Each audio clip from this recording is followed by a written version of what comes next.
Hello everyone, welcome back to my channel. I am Pinky and today we are breaking down one of the most important and sometimes confusing lab tests, which is the ABG interpretation. ABG stands for arterial blood gas. It measures pH, which can be acidity or alkalinity, partial pressure of carbon dioxide, bicarbonate, partial pressure of oxygen and oxygen saturation, oxygen bound to hemoglobin. ABT tests help us to understand patient ventilation, oxygenations, and acid-base balance. Whether you are nurse, nursing student, medics, or medical students, understanding the ABG is vital. So let's get started. Let's quickly review the normal AVG values.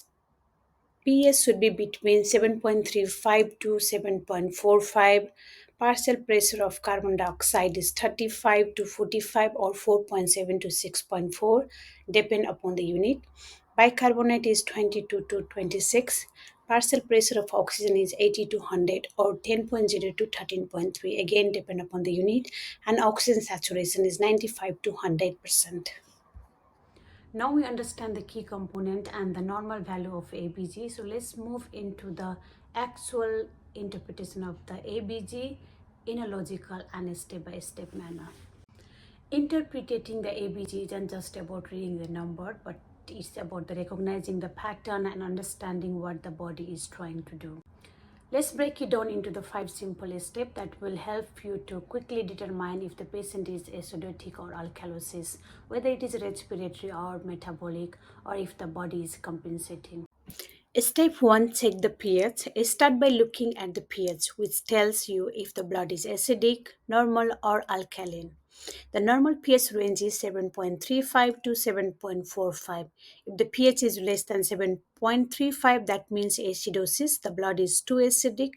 If the pH is greater than 7.45, that means alkalosis, the blood is too basic.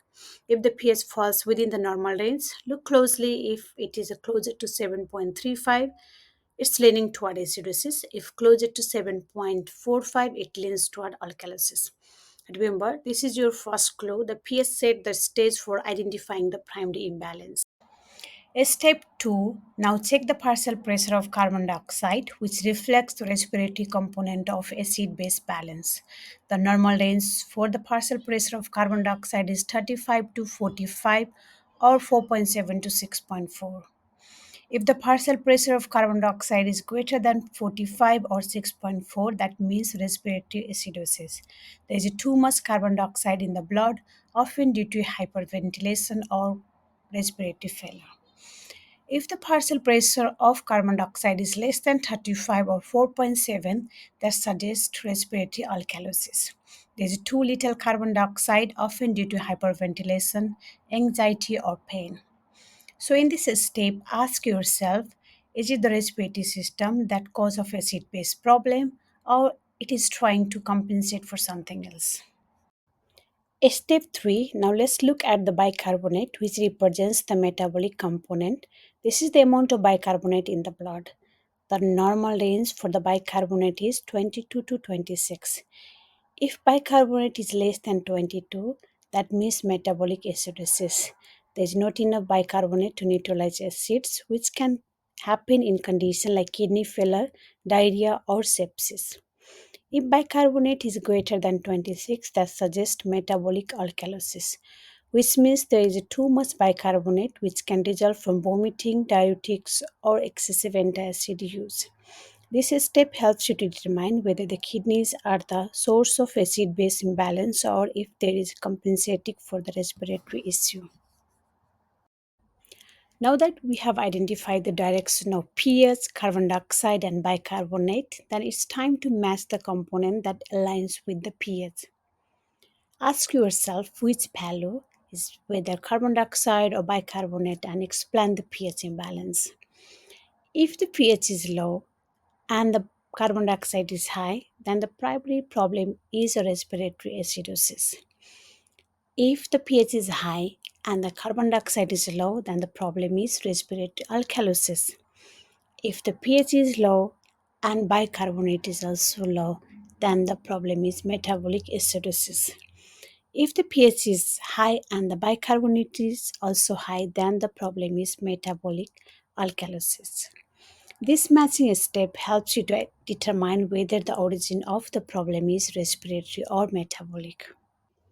Finally, check if the opposite system is trying to compensate for the imbalance.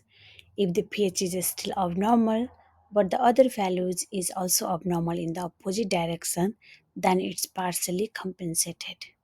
If the pH has returned to normal, but the carbon dioxide and bicarbonate are both abnormal, that's a fully compensated. If only one value is abnormal and there is no attempt to correction, then it's uncompensated. This step tells you whether the body is trying or has already succeeded in restoring the balance. Let's apply everything we have learned with a case study example. Imagine this ABG result comes back from a patient with pH is 7.31, carbon dioxide is 50, and bicarbonate is 24. Step 1, the pH is 7.31, which is below the normal range, and so this is acidosis. Step 2, the carbon dioxide is 50, which is above the normal range, and this points to a respiratory cause. Step 3, the bicarbonate is 24, which is within the normal range, so the metabolic system has not kicked in to compensate. Let's put it all together. We have a low pH, which is acidosis. We have a high carbon dioxide, which is respiratory origin, and we have a normal bicarbonate, which saw no compensation. So the diagnosis is uncompensated respiratory acidosis. And this could be seen in the patient with a COPD, sedation overdose, or respiratory failure.